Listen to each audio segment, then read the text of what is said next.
Krishna. Hare Krishna.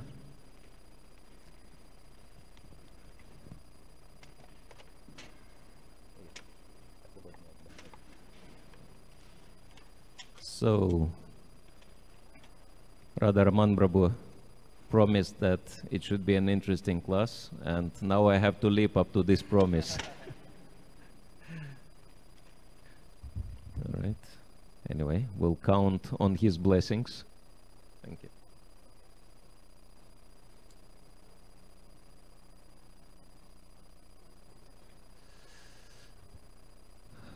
Jaya Radha Madhava Kunja Bihari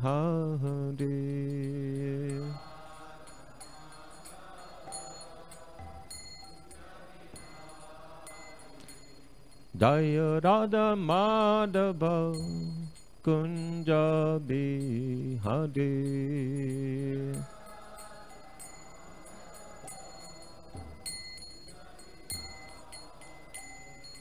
Gopidana Vallabha Giribara Hadi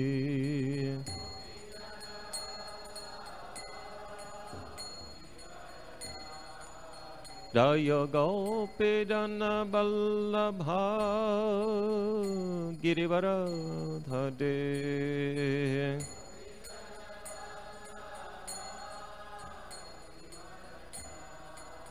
Yashodanandana Brajajana Ranjana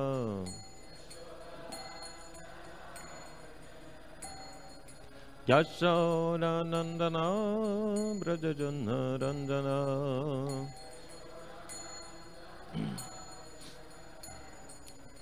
Yamuna Tira Banachare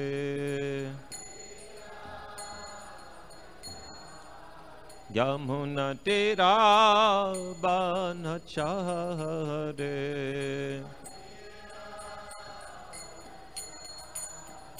Jaya Radha Madhava Kunjabi Hare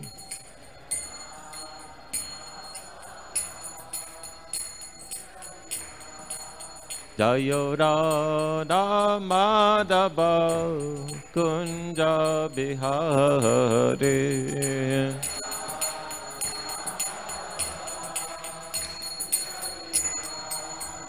Jaya Radha Madhava Radha Madhava Radhe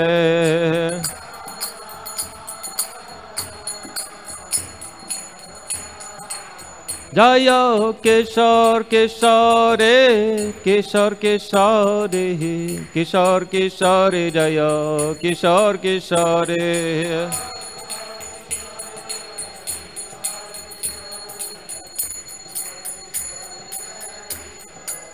Prabhupada Prabhupada Prabhupada Jai Jai Prabhupada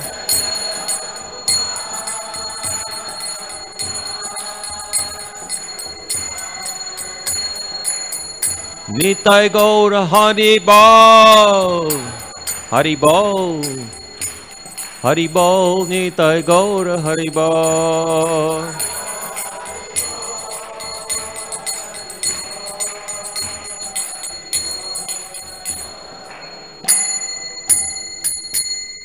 Jai Vishnupad Paramahamsa Privrajaka Charya Stadrasata Shishimati Samya Bhai Charan Ravinda Bhakti Vedanta Swami Srila Prabhupada ki jai, Grantarat Srimad Bhagavatam ki jai, Samaveta Bhakta Vrinda ki jai. All glories to the assembled devotees. All glories to Sri Guru and Sri Gauranga.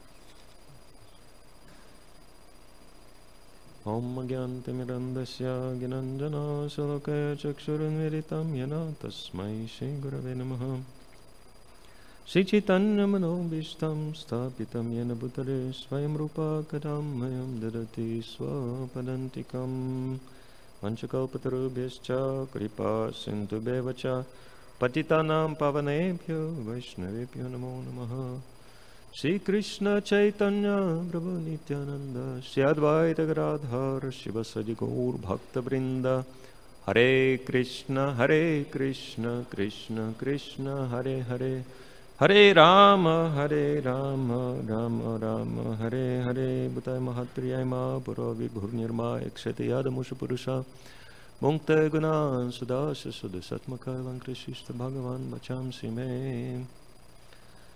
Hare Krishna. So today, continuing on the same subject of the glories of the holy name and taking shelter of the holy name, we will read one of the many verses in Bhakti Shastri, part of the Vedic literature, one of the many verses from Srimad Bhagavatam glorifying the holy name, but it is a very special verse because it is the final verse of Srimad Bhagavatam. So we will read from Canto 12, chapter 13, text 23. This is the last verse of Srimad Bhagavatam. This is how Srimad Bhagavatam ends. So please, let's repeat invocational mantra. Om Namo Bhagavate Vasudevaya.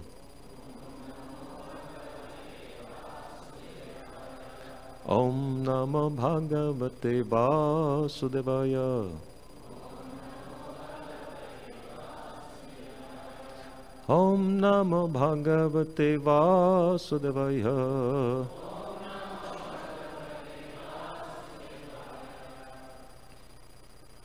And one of my intentions for today is to make you learn this verse by heart. Actually, Sanskrit is very easy, and to help you with it, first, before we repeat this Sanskrit verse as such, we'll repeat synonyms.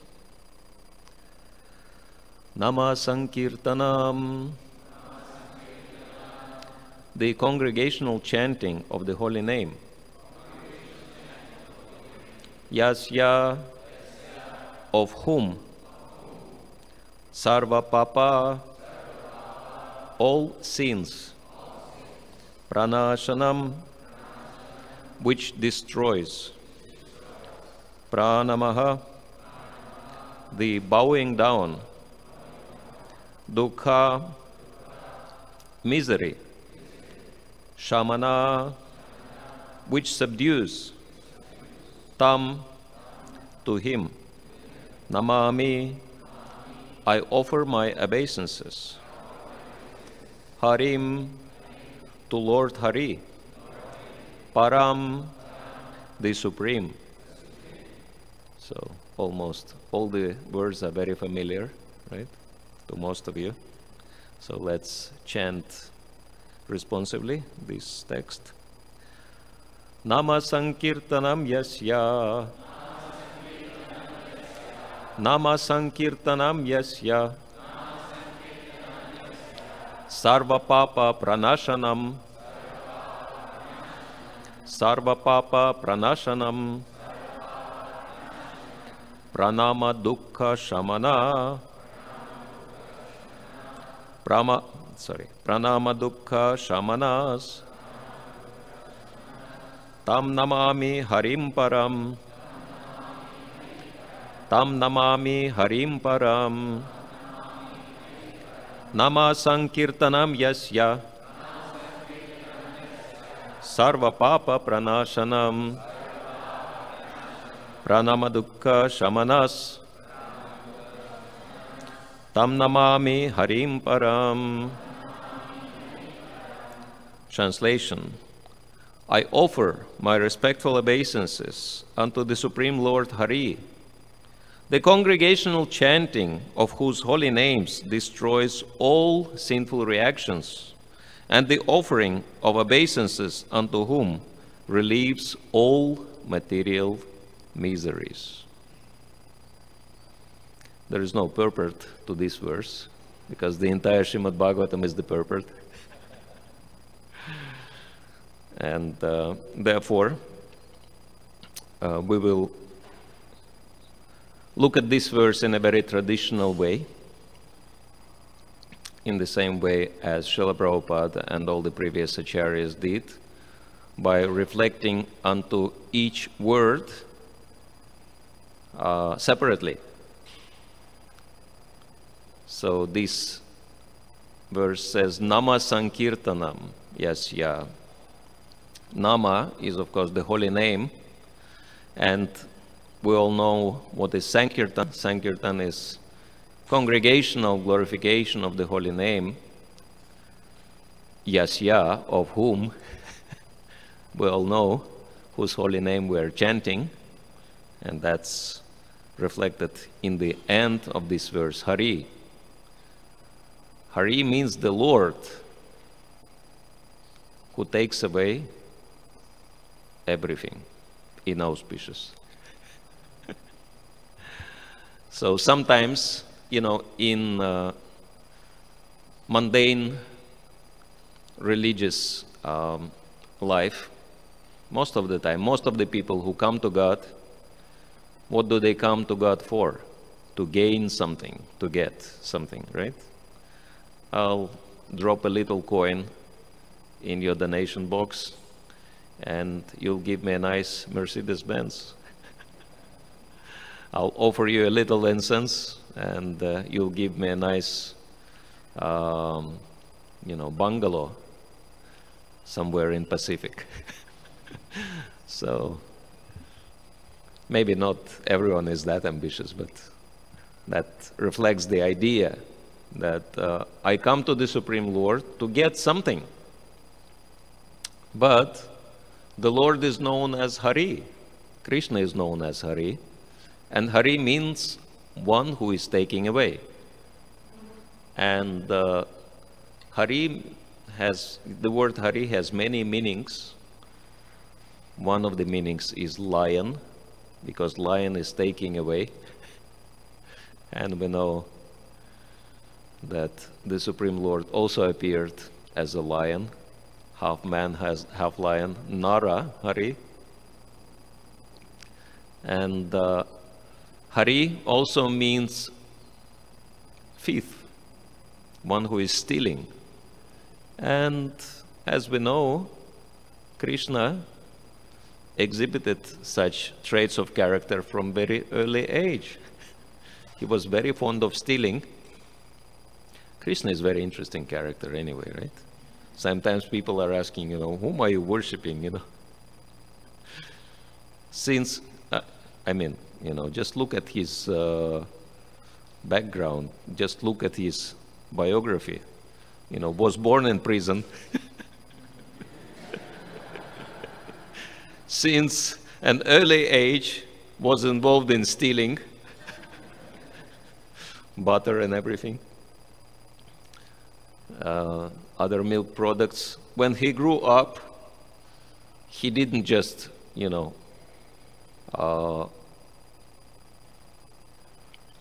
what to say, limited himself by stealing. He went on to killing, and he was killing pretty much his whole life.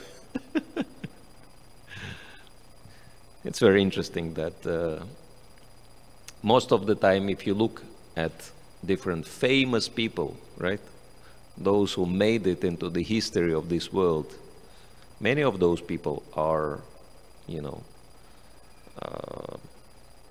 killers. Those who killed like thousands, millions of people. So, and those people made it into history. Somehow Krishna is not an exception from this rule. And Krishna probably killed more in his 125 years of staying on this planet than anybody else. But there is a difference, though, that Krishna's killing, as well as Krishna's stealing, as well as any of Krishna's activity, is beneficial for everybody. And actually, Krishna consciousness, sometimes we wonder, you know, that Krishna consciousness is so nice, and why don't we have more people joining it and practicing it? But not everyone is eligible. Not everyone is qualified, because you have to be very intelligent. That this is what Chaitanya Charitamrita says. If someone is practicing Krishna consciousness, Se Boro Chatur, that means this person has very high level of intelligence. Because it's not very easy to penetrate through so many mysteries in Krishna consciousness, right? For example, how this is possible that the Supreme Lord is stealing and killing, and it's all so beneficial for everybody. And it's hard to understand it theoretically, what to speak of practically. Sometimes we may think, okay, that something, someone has a kind of hard experience. Okay, we understand it's good for that person. But when we go through hard experience ourselves, for some reason, it's not so easy to recognize that it's beneficial for us. And as we know, the life is an interesting thing, right?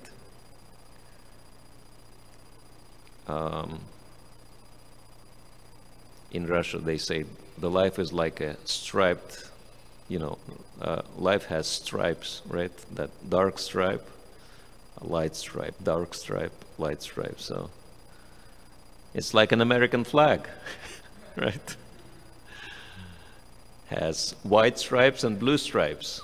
And so sometimes in life we have, and of course today we have the most important day for the whole country, right? Independence Day. Actually, the day when America was born, we can say the day when the country was created. And so this is what American flag has: white stripe and white stripes and blue stripes. And so sometimes we have white stripe period we go through in our life, and it's very sweet, like an ice cream. Ice cream is very white and very pleasing, and we enjoy it. But then suddenly we go through the blue stripe period, and out of the blue we get a thunderbolt on our head, and we wonder, what's happening, right? And if you believe in God, and if you know that nothing happens without the will of the Lord, you may wonder, why God allowed something that bad to happen to such a nice person like me, right? But the reality is, if we really understand what's going on, we will understand that it's not a blue stripe phase in our life. It's actually white. But on the surface, it's covered with the blueberry, glazing. That's why it appears blue. So, and this is why so many great devotees, they don't mind to go through troubles, right? And sometimes they even pray for the troubles in their lives. Like Kunti Devi, in the very beginning of Srimad Bhagavatam. And this is, we're reflecting on the third line of the verse, Pranama Dukkha Shamanas, that the dukkha or miseries are mitigated by pranam, by offering our respects to the Supreme Lord. So Queen Kunti says, Vipada Shantuta Shashvat Tatra Jagat Guru, that let those calamities come again and again. Why is she praying for that? And then she explains,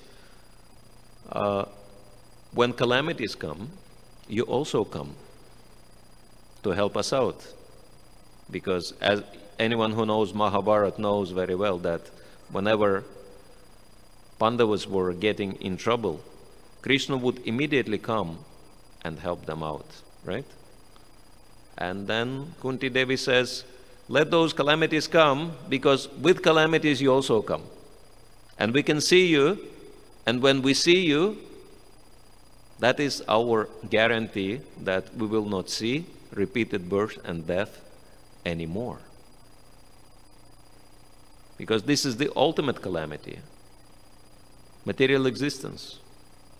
And so Krishna is helping us. Krishna is very merciful to all his devotees. And he allows devotees to go through calamity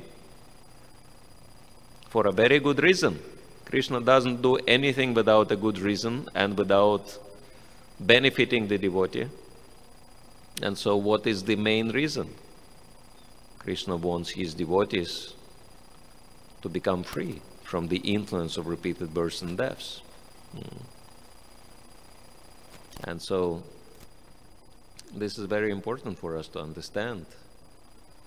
And I'm sure, if not all of you, at least most of you had that practical experience in your Krishna consciousness when things are, very pleasing, and when everything comes your way, right? It says that if everything comes your way, you're probably in the wrong lane. But people don't think like that, right? When everything comes my way, I really enjoy life, right? And please remember that, period in your life when everything is, like in a dream. Can you easily remember Krishna at that time? Yes or no? Not really. You just think, oh, life is nice, let me enjoy, right? Krishna is there, but Krishna has already provided me with all the benefits, so Krishna did his job. Now I don't really require him so much. But when the problems come, when the calamities come, if you reflect on that period in your life, was it easy to remember Krishna? How many of you would say that it was easy to remember Krishna at the time, right? Yeah. Maybe sometimes we were thinking, oh, Krishna, why have you done that? Krishna, what's wrong? Krishna, Krishna, Krishna, Hare Krishna.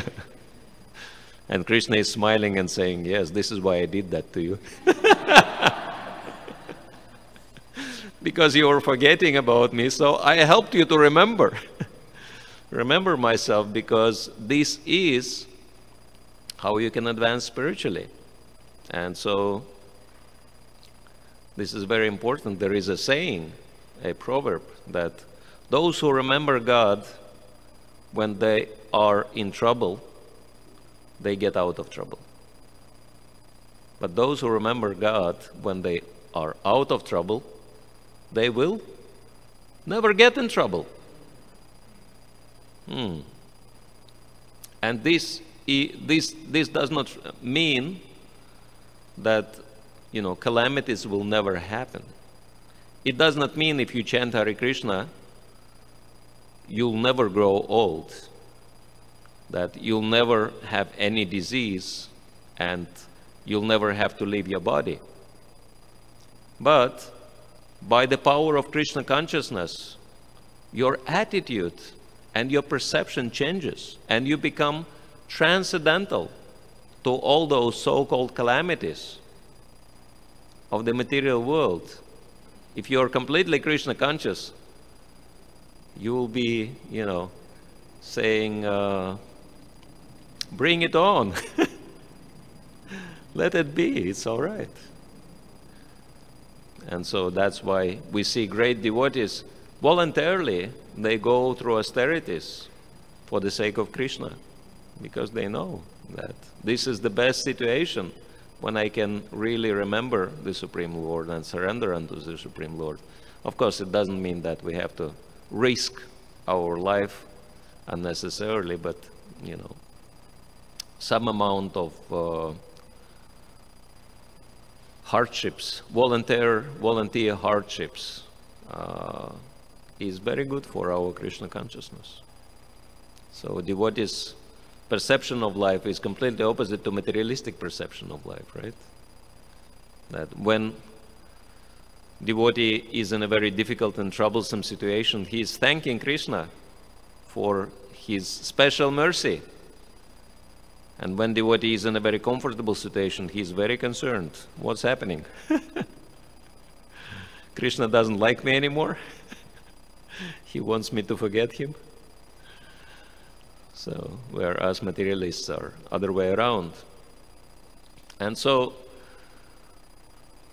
this is how we can become actually happy in Krishna consciousness. And of course, this verse is focusing on specific aspects of Krishna consciousness, which starts with the chanting of the holy name.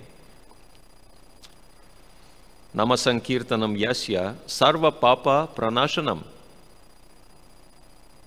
It says, when you chant the holy name, sarva papa pranashanam.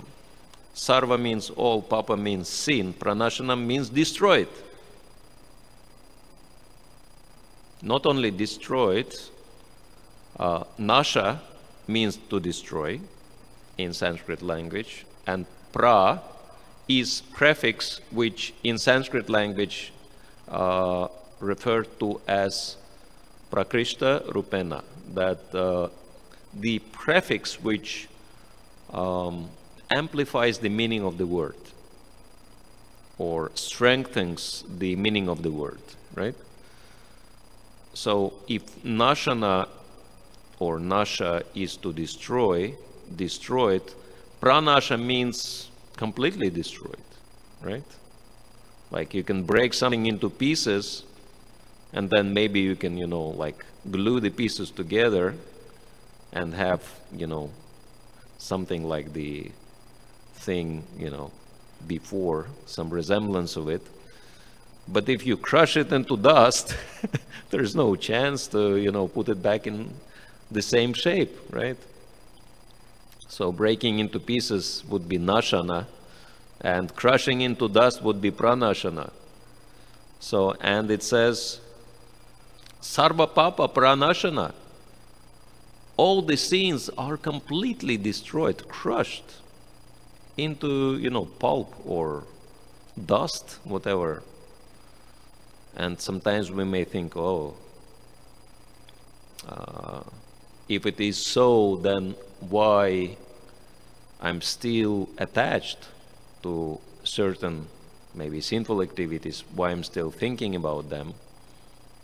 But if you consider the power of the holy name, if you just think about yourself, of course, if you were born in the movement in Krishna consciousness, or you were lucky enough to be born in a very pious Indian family where people still follow the culture, then maybe in that case it's not very difficult for you to follow regular principles, right? But if you are not that lucky and you come from sinful background, then, you know, just think about it. How in the world did I manage to follow, do I manage to follow the regular principles? Because it's not easy. I mean, look at the people. People are struggling so much that just to give up like one bad habit, even smoking or something, or drinking, you know, they struggle so much. And if someone succeeds in that and becomes very determined to follow that principle, whatever, even if it is not a complete principle, some people follow like half principle, right? For example, someone might be drinking but not smoking. So in principle, one never smokes, right? And that person becomes a legendary amongst his friends. People say, he is so principled, it's mad. He never smokes, even if he is completely drunk. You try to get him smoke, he'll never do that, right? So even if someone follows like half principle, then this person is considered to be like very principled person, right?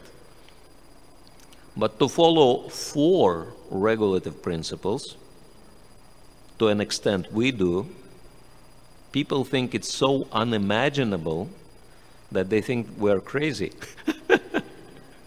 They think no one in the right mind would be able to, be so principled. And you may even reflect on yourself, how do I manage to follow all these things? How did I manage to drop all this? And many of us don't even remember. Like, okay, you did something and then you just stopped it. And you don't even think about it. Or maybe sometimes you think about it, but then you still carry on. Where did you get that strength? And there are so many people who start practicing Krishna consciousness. They completely change their lives around. Sometimes from extremely sinful life into completely pious life. This is the power of the holy name. And even if someone practicing Krishna consciousness for like a very short time, still it gives him so much purification. Like some years back, there was one boy who was addicted to drinking, and he joined the temple, and because he decided to change his lifestyle, and he started chanting Hare Krishna and everything, and then he stayed for a few months, and then he had that desire in the mind to continue drinking, and then he decided, okay, Krishna consciousness is too strict for me, so let me go back to my previous lifestyle. And he did. But the funny thing was, when he, started drinking again, he would never get drunk. He would get poisoned instead. And he was like sick like a dog and never enjoyed it. And no matter how much he tried, he got the same effect. And he was so disturbed because previously that same activity gave him pleasure. Now it gave him only misery. And he actually complained, to someone, I don't know, that, I got involved in this terrible cult and now even drinking doesn't give me any happiness. And, maybe spoke, had some coaching with some mundane psychiatrist or something. And then, he was advised, just keep doing that, you'll, finally get the taste.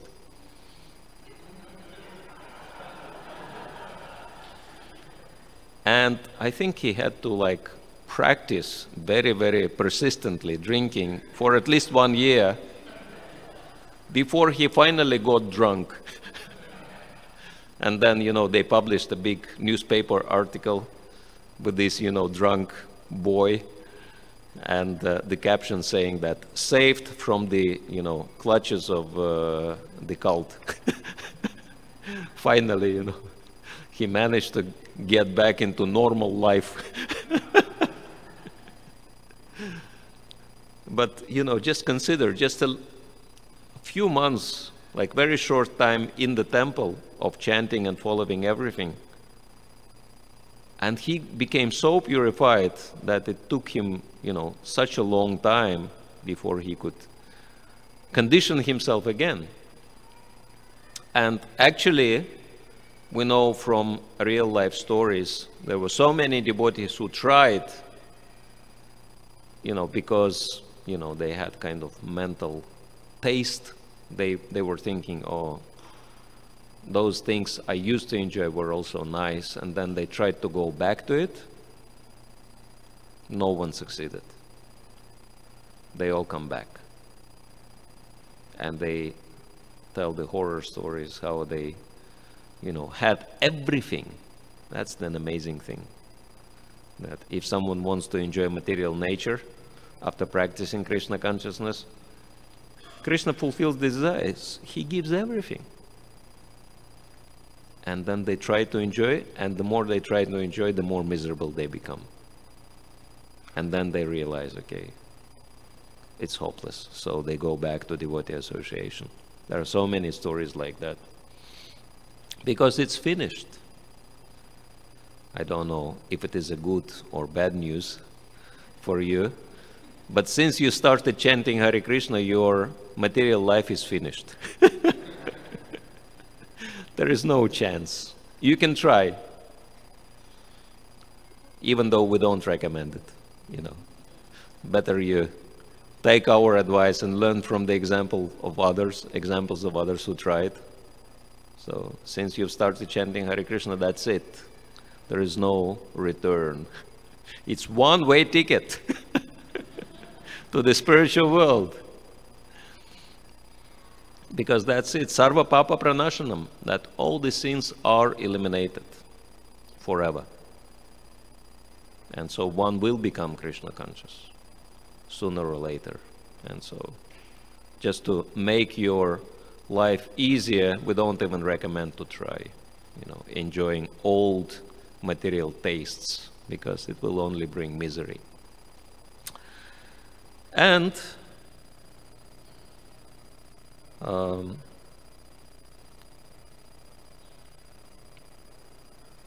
this is, of course, talking about the negative side of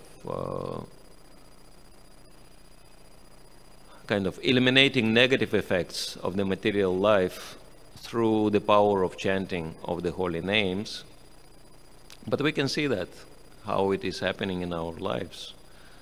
And of course, we have, as we were mentioning yesterday, we have extra blessings from Lord Sri Chaitanya Mahaprabhu, that not only we become liberated, because before the holy name would bring one to the stage of liberation. But now, by the mercy of Sri Chaitanya Mahaprabhu, we go beyond liberation. We go forward to achieve the supreme benefit in human life, which is Krishna Prema. So, as we know, the chanting of the holy names goes through 3 stages. It is very interesting, and it's also very important for us to understand. Srila Prabhupada explains that very clearly in his historic series of Nectar of Devotion lectures. He explains that there are 3 stages in chanting of the holy name, and the first stage is Namaparat, offensive chanting, and second one is Namabhas, purification stage, and third and foremost stage is Shuddhanam. And so Srila Prabhupada explains that depending on the stage one's in, one gets different benefits from the chanting of the holy name. Regardless of one's stage, one still benefits. But the benefits from chanting the holy name offensively, Namaparad, are fulfillment of all material desires and consequent miseries. This is why devotees are not interested in it. And it's very interesting to note how Krishna consciousness is different from mundane religions, because Krishna consciousness starts where all the material or mundane religions end, right? That's why the very beginning of Srimad Bhagavatam says, Dharma projita kaitavatra paramo nirmatsaranam satam, that completely rejecting all mundane religiosity, this Bhagavad Purana declares the highest truth, which for the welfare of all, which can be understood by only those devotees who are completely freed from envy, nirmatsaranam. And so,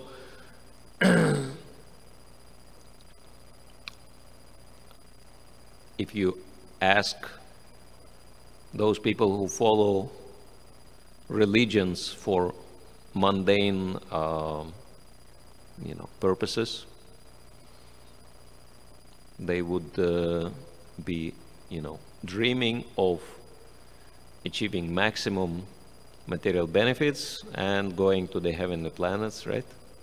They want God to fulfill their desires. That's why they come to God. And this topmost achievement in any mundane religion comes to a very neophyte devotee who chants the holy name offensively. Is it not amazing? All material desires become fulfilled. But devotee is not interested in that because he understands that the fulfillment of material desires, what's the problem with it? That first problem is that I may forget about Krishna. That's the first big problem. And second big problem is material enjoyment ends in misery. And therefore devotee is very careful about asking Krishna to fulfill his material desires, asking Krishna to allow him to enjoy sense gratification. And there is one story about it, that one man is walking through the forest, through like jungles, and then suddenly he is seeing a devotee under the tree chanting the holy name, his japa, Hare Krishna, Krishna Krishna, Hare Hare, Hare Rama, Rama Rama, Hare. And then he says, what are you doing here? And then devotee explains to him, oh, these are the holy names of the Lord I'm chanting. Why do you do that? Well, devotee says, there are so many benefits I derive, including love of God, my relationship with the Lord, purification. And the man says, that's all useless. These are not good reasons to waste your time like that. Better get yourself a job. I don't know how many times devotees heard that, right? Get yourself a job, especially brahmacharis, right? And so this was this kind of mentality this man had, and he said, just get yourself a job. Why are you wasting your time? Aiming at something, esoteric, at something, kind of unexplainable. And devotee is saying, well, if you would get money for chanting Hare Krishna, would you do that? And the man says, of course I would. And devotee says, very nice.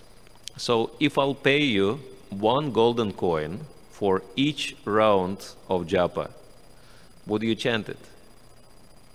And the man says, yeah, sure. I mean, a golden coin, which costs a lot of money, just in a few minutes, that's not a bad wage, right? And so the man became very enthusiastic, so he sat under the tree and he chanted around, and then devotee dropped a gold coin in front of him. And man became more enthusiastic, he started chanting even faster, Hare Krishna, Krishna Krishna, Hare Hare. Devotee dropped another golden coin. So like that, it was going on and on and on and on. And you can just imagine the enthusiasm of this man that, the pile of gold was, becoming higher and higher in front of his eyes. And he was dreaming, oh my God, my life will completely change. With this gold, I can do so many things. But then as he was chanting, his consciousness was becoming a little bit purified. And he was getting from the lower modes, passion and ignorance, into goodness. And common sense started awakening. Srila Prabhupada was saying, Krishna consciousness is 90% common sense. Right? So it's very important for us. Unfortunately, as Voltaire, great writer of the past, noticed, common sense is not very common. But by the power of the chanting, that man, because chanting is pure goodness, it's Shuddha Sattva, holy name of the Lord, non-different from the Lord. And so, by that power, his consciousness started rising to the higher mode. And he started getting his common sense back. And he was thinking, oh my God, I'm sitting here in the middle of the jungle, alone, with this pile of gold in front of me. And how in the world will I carry that gold? I mean, if someone will see me with that gold, they will kill me. They'll take my life for that gold. So it's really dangerous. It's kind of resembles the story of Sanatana Goswami and how many? 10 golden coins his servant had, Ishan. Anyway, that man, he had the same thoughts. He thought, if I carry all this gold on me, I cannot even pack it. I don't have, something to pack it in. So definitely I'll be robbed and probably killed. And so it's a, lethal, baggage. I better don't take my chances. And then he turned to the devotee and he said, I changed my mind actually. You can keep that gold. I'm okay. I don't need all these golden coins. And the devotee said, well, I was exactly like you when I came across a devotee here in the jungle. And he walked away. And I was chanting here for so long, just waiting for someone to come by. And now I am going, and you are sitting here waiting for somebody else.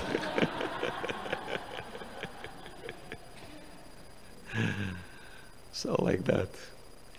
Anyway, fulfillment of the material desires, it's not a big deal at all for anyone who is chanting the holy names. But it's the bottom level of the benefits. But the one who is even a little bit serious about chanting of the holy names, it's called namabhas, when devotee is chanting, trying to chant attentively and avoiding offenses, then the benefit one gets from this chanting is liberation. And what does it mean, liberation? Liberation means that devotee becomes unaffected by any circumstances in this world. Devotee becomes transcendental. And it's really amazing. We can see there are so many examples in scriptures and in Vaishnava history of so many devotees who were completely transcendental to the external circumstances. One example which is very vivid and which comes to mind is Haridas Thakur, right? Of course, he was chanting pure holy name, Shuddhanam, but if you get the topmost benefit, all the lower benefits are also included into the package, right? So because he was chanting pure name, he was also liberated from material circumstances, and he didn't care that he was beaten at the 22 marketplaces. He just kept chanting. So this is a very clear example how devotees become completely immune to the very adverse circumstances. So this is the stage of liberation from all material association, as Bhagavad Gita says. And of course, the topmost benefit, pure love of God, is coming when devotee is chanting pure holy name. And so he gets so many benefits by that. There are unlimited benefits which come through chanting of the holy names. And I was thinking that there is an easy acronym to meditate on the 4 special benefits coming from the chanting of the holy name, which can be expressed through the word life. So if someone will ever ask you, what are you getting by chanting Hare Krishna? You can say, I'm getting life. So what is life? It's an acronym, and L stands for love. And this is not any type of love, but this is the love of the Supreme Lord. I mean, we may not claim right now, if we're not advanced enough, that we have love of God yet. But we can claim, I'm sure many of you would agree, that we actually feel and see in our lives how Krishna loves us. Anyone can agree with that? That you have love of Krishna. Krishna's love is available for you. Krishna is showing your love towards you. Okay. And so this is the first benefit, Krishna's love. And through that, we'll definitely develop at least gratitude towards Krishna, if not pure love. And what I stands for? I stands for immortality. The devotee becomes immortal, even in this lifetime. Devotee doesn't have to wait for the next lifetime to achieve the immortality. Even in this lifetime, devotee will not die. We say that devotees are leaving their bodies, right? Because for devotee, death is not end of everything. You know, that I've heard that there was a movie with the title, Everything is Lost. So I think it's a very good title for the material life. Everything is lost. And so at the moment of death, this is how materialist feels. Everything is lost, my God. You know, if we lose even something, you know, even our wallet or something, or bank card, we become so disturbed. What to speak of losing like one little part of our body. Like one devotee in Los Angeles, Prabhupada disciple. He got infection on his foot and one of his toes. And then the doctor says, well, you got a gangrene, so that toe has to be removed. And he was, you know, not very happy, of course, with that news.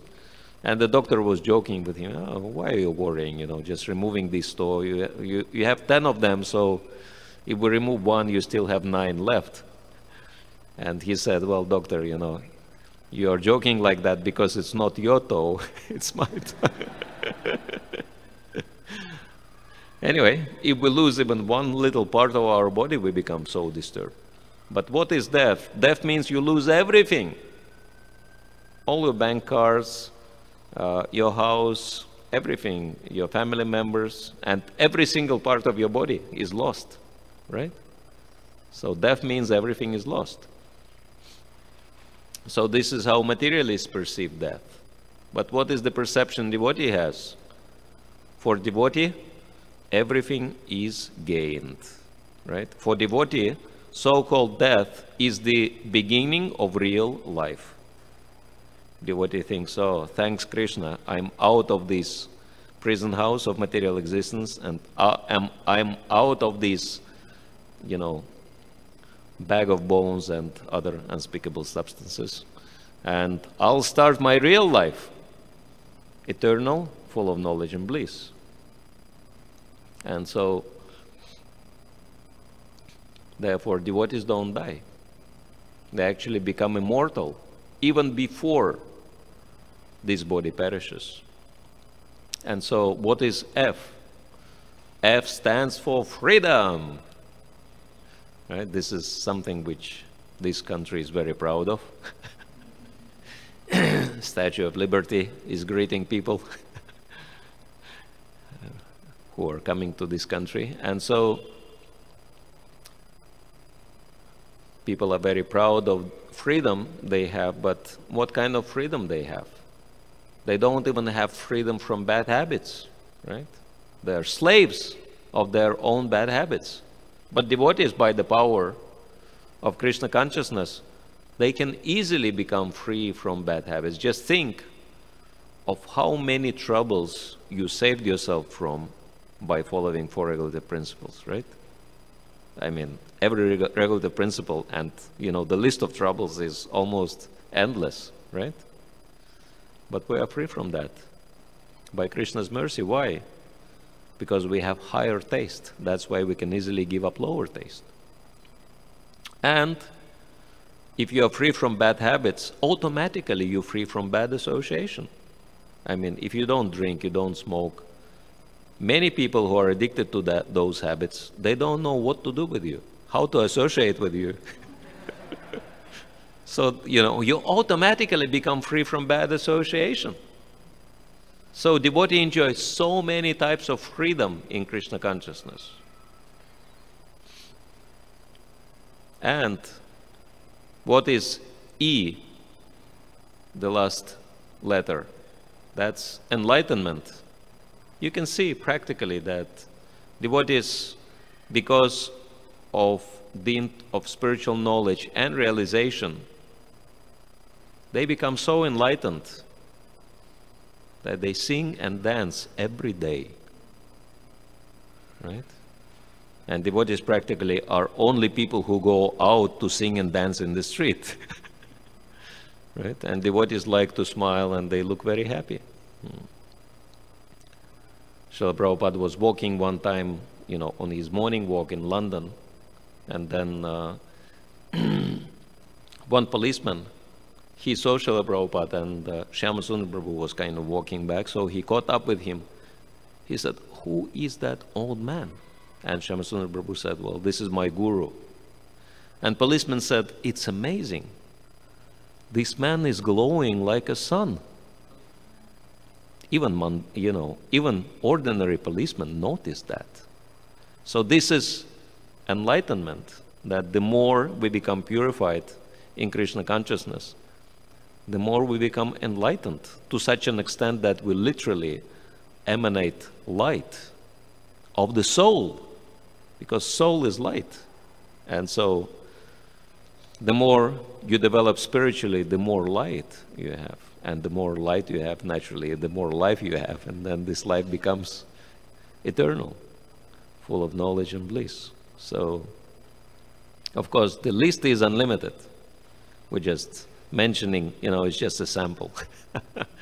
Sample benefits from Krishna consciousness. But they give us real life. You know, we stop existing in the material world and we start living our real life. So this is what Krishna consciousness is, and it begins and it develops, and it is supported all the way through by the chanting of Nama Sankirtan, congregational chanting of Hare Krishna, Krishna Krishna, Hare Hare, Hare Rama, Rama Rama, Hare Hare. And today we have It's a very special day, Bhaktivinoda Thakur's, is it appearance or disappearance?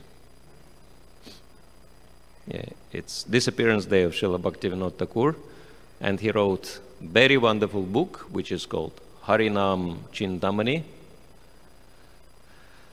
Harinam means holy name of the Lord Hari, and Chintamani means a touchstone, a stone which can fulfill any desire.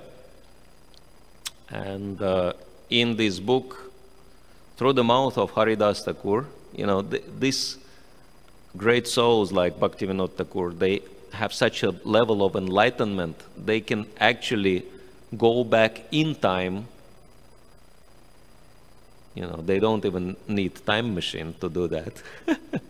And they can actually witness directly the pastimes of the Supreme Lord, Chaitanya Mahaprabhu, and the conversation with his confidential devotees such as Haridas Thakur. And this is what Bhaktivinoda Thakur wrote about, that Harinama Chintamani is the recording of the direct conversation between Lord Chaitanya and Haridas Thakur, and so it's really amazing.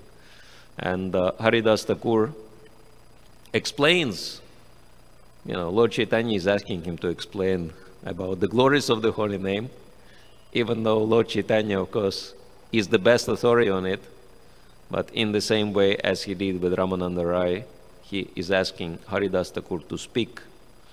And Haridas Thakur is, of course, very humbled, but fulfilling the desire of the Lord, he explains the glories of the holy name, and Lord Chaitanya is listening in full ecstasy. And one of the most striking points, which is very important for us, Haridas Thakur makes, he gives an analogy. In the same way as the seed of a tree, such as banyan tree, and banyan tree, for those of you who don't know, is very big. It can grow into the whole forest. But the seed of the banyan tree is very, very small. If you never saw the seed of banyan tree, I'm sure you've seen the seed of a fig, right? So fig fruit has plenty of seeds, and they're really, really small. And actually banyan belongs to the same family of trees, like fig tree. And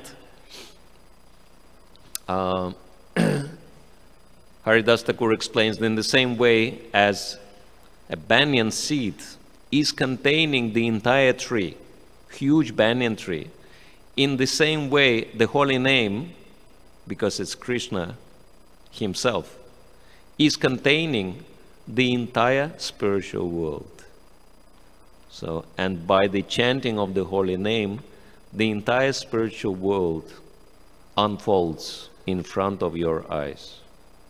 So you're entering into Krishna's abode by chanting the holy name of Krishna, as it is very nicely illustrated in the wonderful book of Srila Sanatana Goswami, Brihad Bhagavatamrita.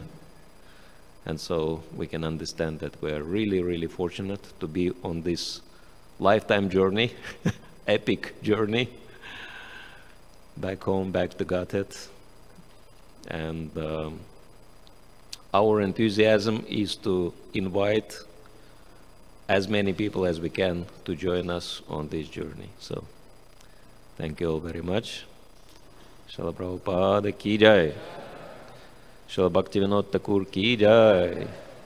Gaur Premanande. Grantaraj Srimad Bhagavatam ki jai. So now we have a great fortune of association with Srila Romapad Swami Maharaj ki jai. And we'll ask him to enlighten us about the holy name. Sure. Holy names. In ISKCON, most temples have Radharani's name first and They Krishna's have which? name. Radharani's name first, like Radha Madhav, Ah, Radha Shyam Sundar. What's the story or the pastime behind Kishore Kishori? Krishna's name first and Radha's name next. well, I wasn't here for that.